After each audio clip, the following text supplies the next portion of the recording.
So this video is all about what are you going to do with your images that you've made from recycled objects. Some of you made it with pumpkins, everyone's made it with a can, cardboard boxes, milk cartons, juice cartons, toilet roll inside. It's a huge variety of stuff. So well done on actually making images, making cameras, as well as making images from random objects. So, it's a really exciting thing. We've got the images now. Use the scanner in the Creative Arts area, and the password is to 2015 and the username is 2015. Once you've got them scanned, we have to remember that we don't make these images much bigger than they already are. Otherwise we start stretching the pixels and we lose the resolution. We want to keep the quality for our final pieces. And all the final pieces are going to go into your final piece of portfolio. So these are smaller images and we can't make them much bigger, so we have to be creative in how we present them. But there are some things we can do beforehand. We can start adding colour, we can start converting, we can start learning different techniques like touching the images with the healing brush, with the clone tool. So we're going to have a quick look at some of these. So, onto the computer then. We're always going to open our images in Browse and Bridge. That makes sure that we've got images that are coming across onto Photoshop with the right settings. If we open them in, let's say, just from a memory stick, we drag them into Photoshop, they're only hyperlinks. They haven't got the right quality, so we have to make sure that we don't lose those. So we've got images here. I can press, click on one, click on another one. So you can select a couple of different ones. Pressing Control means that you can pick which ones you want. I'll deselect and then I'll select that one. So these two are the ones that are going to open up. I've got some open up already. So this image, we can see that there's been an issue with the chemicals. So it possibly wasn't submerged into the chemicals evenly, or it wasn't dried properly. So with this, it's going to cause an effect. If you want to keep it, absolutely fine. All I'm showing you is skills that if you want to make improvements. So we'll first of all invert it. So Control and I, and then we begin to see this almost, this selfie with the, I think it was taken, it was taken with this camera here. So it was a phone box, so from a certain branded phone, which isn't one of a name of fruit, and lens put in there, and that was used, so it's light proof. Created this image, long exposure with about 6 different flashes set off, but have to get perfectly still, that's why head was kept on there. So this line is not what we want, so by pressing Alt and using the wheel on our keyboard or on our mouse, we can zoom in. Working on this layer, we're going to go, first of all, show you the heal brush. So the heal brush is up here, and you can change the size of the brush if you want up here. You press the Alt button to say where the information is going from. While you're pressing the Alt button, press one click, and now we see that it's copying the information from there to there and healing it. It will do all the calculations. So this works better for areas that aren't too busy. So that we'll do again here. So we press Alt and we'll copy that. So it'll make those improvements as far as there. Again, keep going. So still taking it from that place of origin. Alright, so it's black. So we couldn't put it there, otherwise it'll affect it. So Control and Z to go back. We'll then start again, Alt, click once, and then heal. You can use the clone tool, which is this tool here. You can change the size again, soft brushes, harsh brushes, and the opacity. So this actually copies. It makes a direct copy. So I'm on 100% opacity. So if you watch, if I take this by pressing Alt, clicking once, I'm actually copying that area onto there. So we're not healing, we're just copying. Depends on how you want to work. So I'm going to copy this area, so slightly lighter. So obviously we're losing some of that shadow underneath the chin. Copy that area by pressing Alt. Heal tool works better on planar surfaces. clone tool works well if you want to duplicate. So that's what we can do with that image. So we've learnt the heal tool for areas where there's damage or flaws in your image, and then we clone tool for copying an area within an image. We can improve our exposures in certain areas. So this is a photograph of the classroom, pressing Alt to zoom in, Control and I to invert if I was on the correct layer. So the image is, a lot of light has come through here, so we want to darken that down a bit. So if we use this tool over here, which is the burn tool, if it doesn't appear, just click and hold down and drag out. Dodge tool makes lighter, burn tool makes darker. So we've got quite a large brush on now. I've dropped the opacity to 20%. We don't want to make it too dark in the first go. So there's only very subtle changes will happen. So if you watch here, go through just a little bit more, a little bit of exposure. If I kept on clicking, you'll begin to see a more dramatic version. So we can see that this becomes darker. Okay. Now this here, this kind of pixelation is because this is an image which is scanned, a black and white image, but it's scanned to color. If you just go to image and adjustments and then desaturate, it'll all become black and white. This is just pushing the pixels too far. So by doing that, we can alter it. So inverted, sorry, 1 second. So this one here is one we did earlier, image and image adjustments and then desaturate. So we begin to see, we can see more detail within the classroom.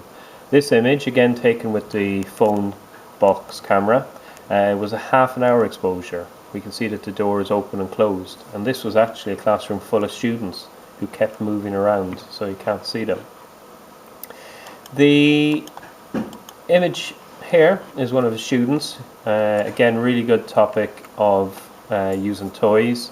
Control and I to invert. Works really good. We can see somebody else in the background taking photographs here.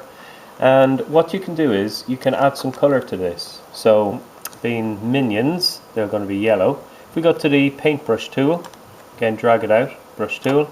If we drop the opacity down to 15, so this means it's only applying a certain amount of color, so 15%.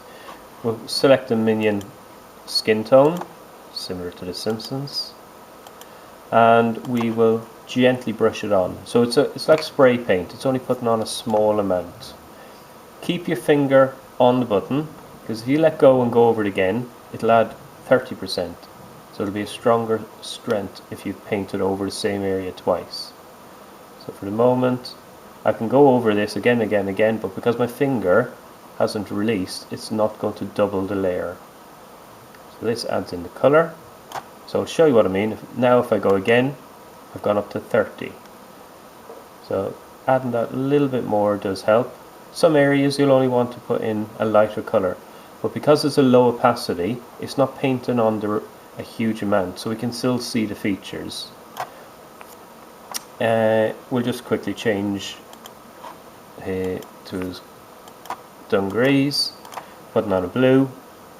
You might want to change the size of the brush and just change it easy enough up there, but it's only a quick demonstration. Adding in color, keep my finger on it.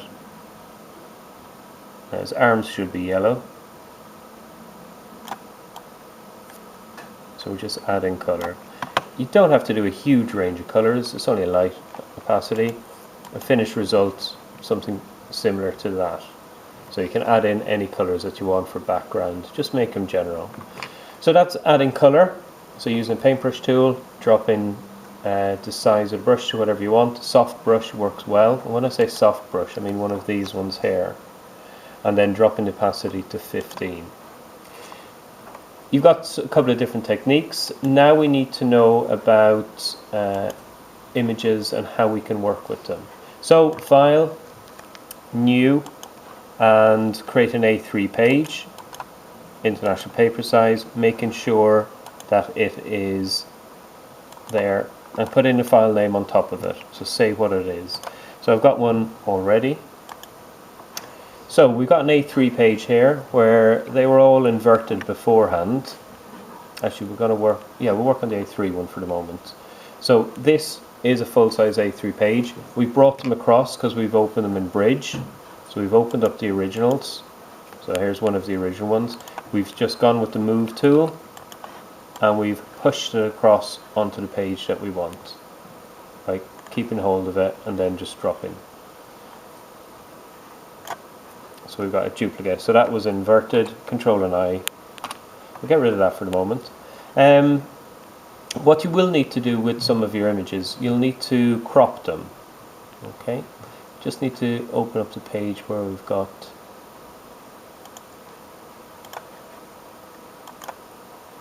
A4 page. So I was working on an A4 page. So let's say this image here, we zoom in on it, we can see that there's issues with the borders. It's slightly crooked. So it was scan crooked, no problem. Control and T, and then alter it, turn it so it straightens up. How can you tell if it's actually fully straight?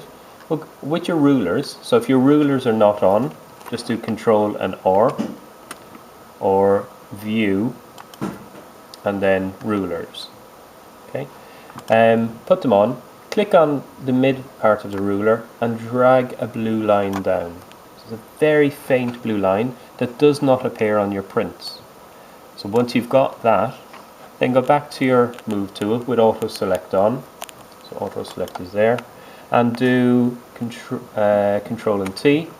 Now you've got a line that you can work with to see if it's straight. So I'm using this line up here, going across. I'll put down another guideline. So we'll just alter it slightly. We've got this in place now, so we know this is the correct scan. With the select tool, you're going to select, and it will give you a way to trim it off. So you're not cropping, you're actually like cutting off with the scissors. And I'm just pressing delete to get rid of those sections. If you create one of these, oh, I don't want to delete that, just do Control and D to deselect. So now what I've done is I've changed the shape of it, that it's the correct sides to it. You can do Control and T if you want to make it and resize it for the others. Here we've got an issue where it's just a little bit overexposed, so we could, or underexposed, so we could just burn that in a bit. Burn tool, make sure you're on the correct layer, it'll only affect that layer. Go back to your burn tool, and then just darken down those corners, only if you want to. These are all the skills to be learning and practicing. We looked at this one, so it's a great image, lots going on, but it's just the exposure is slightly off. And you can do this with most of them. Control and L for your levels. So your whites are at a peak, so you need to bring in the darker areas, and don't forget about changing the mid-tones to suit. So we end up with, let's have a look at this one. Just going to undo it. So that's the original once it's been inverted, and that's just adding more tone and contrast to it. So we've learned how to alter them, we've learned how to trim them down using the select tool up here. We've learned how to do a bit more dodging or burning, darken it, working on our levels. This is an A4 page. There's different ways that we're going to be presenting them. So we need to know if we're going to digitally present or physically present. But anything that you will be presenting will be A3 format. So if we go back, this is our digital page. So I'm just thinking about digital presentation to be printed off in the one go. So we need to make sure we'll use our guidelines. I'm just going to create a grid for this one. Okay, it's not the suggested layout, it's just an idea. Because you're going to have different size images, different size scans, and they're going to be all going to be varied. You can make them only 10% bigger, or any size smaller that you want. If you stretch them any bigger than 10%, you're going to lose the quality. So what I'm doing now, I'm just making a grid guideline for myself so that I can make sure that they're all lined up. You should be calculating the measurements. So I've dropped this one in the wrong location, hover over it, and then you can move it. So I'm just quickly doing a grid, so you can see that they all fit in to the right space. You can trim them down very easily if not. So Control and T, one more line, sorry. Control and T, so this one's going to be slightly larger. Control and T again, resize. Make sure you keep your finger on Shift.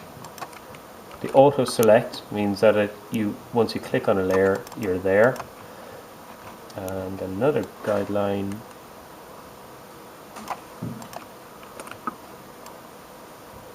And this gives us our trimming off area, so that everything is going to be the same size.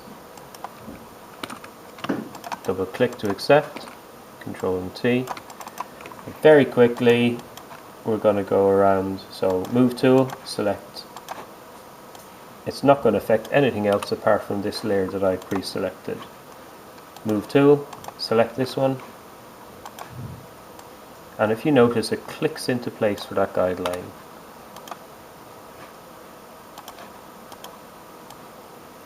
And this is going to create a nice neat grid that will work for you. Made a mistake on that one.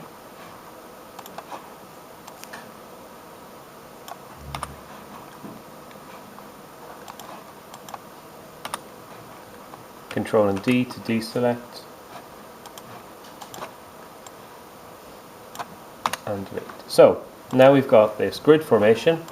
There's always one.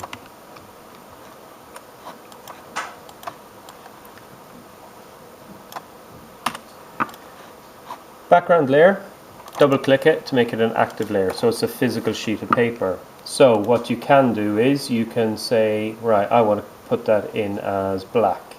So bucket tool, select the color and drop it onto the background layer. That's an option. You can get rid of all those grid lines now if you want by going up to View and Clear Guides, so we can see them more. You can also see that some of these need to be trimmed a little bit more. So black bleeds out into black. We need something to create a border. So double click on here. We're going to add a stroke onto it. Now stroke is just a white box or a white line all the way around. I wouldn't suggest going any more than 5.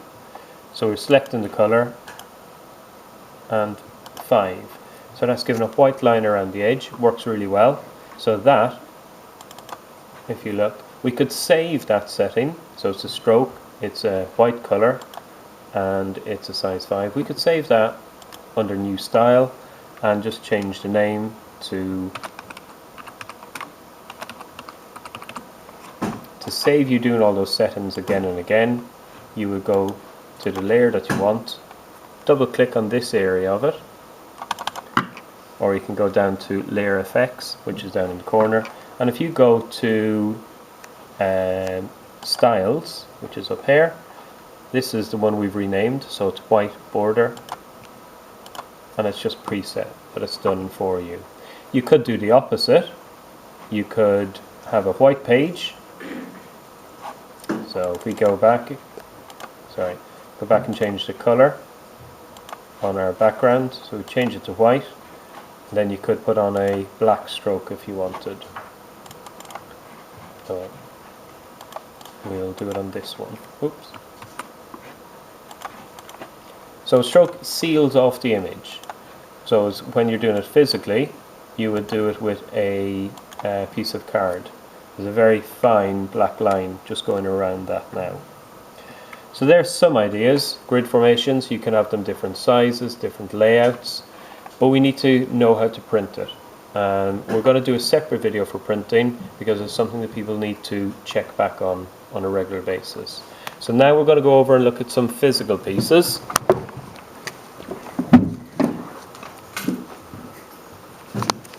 So these are preset samples, and it's always a good idea to look at what you're doing before you start gluing it down. In my classes, everybody needs to check with me before it gets stuck down, alright, just to save some time. So, again, these happen to be all the same size. You're going to have varied sizes, and you need to think about that. Think about the card that you're going to use. It's going in your portfolio, so you got that card or mount card, so that's more rigid. You can start off by creating a white border, so mounting it onto white, and then just like we did on the computer, we've got that image there, so we've got a single border on it. You could just want to have two images. It doesn't have to be a grid formation. So you got a kind of twin set there. You could very easily, with some of the images, because they're in a theme, you could very easily make a triptych. And laying it down, it gives you a chance to look at it and see how does it work as a set of images. So you got what we call a triptych there. Other options, you could then double mount it. So you've got white on our image onto white and then onto black, and then you present as an exhibition piece, as a single, a double, a triple, a grid. So we get to see, by doing this, we get to physically see the image itself, what it looks like, how is it sealed in. Other samples would be working from a image onto black, then onto white. How does that look with just one border on it? Darker images don't work as well sometimes with the black border, but it does seal it off all the way around, so we don't have the image flowing out onto the page. You've got that as an option. Then you've also, depending on your images, might be presented this way, so we'll turn it around. Okay, so sorry, I'll just change that slightly. So your images could be portrait, where you just got two, portrait on a portrait. So it's looking at the options that you've got. You could have one single one, portrait way, where there's one single landscape there. So it works because it draws the viewer in. It gives lots of quiet space around here. So don't forget, the value of this image. This image has been created because light has passed through a single point on your camera and then projected onto a photosensitive surface. And the camera is made from recycled objects. So why can't we have it and celebrate it and give it some space around? Again, you could be doing a triple mount in the reverse order. So we go to black, onto white, and then onto black. And see how it seals it in as a final piece. So by cutting up the card beforehand, we get to see different samples. We get to see if it works with double, single mount. Just because I've chosen black and white doesn't mean you have to, but think about the colours. You might end up just painting some of these in. So with this one, maybe somebody might just want to put a red tint onto the poppy. Alright, it's up to you. We're not looking for a... What are we not looking for? We're not looking for an image that's perfect. We're looking for an image that you have created. It can have blemishes, it can have mistakes, it can have whatever, but it's that you have created it and presented it in the best format to suit the image. Alright? Space works really well on your images, alright? But it depends. Sometimes when you've got them in sets, it works really well. The next video is going to be about printing your digital images. Thank you.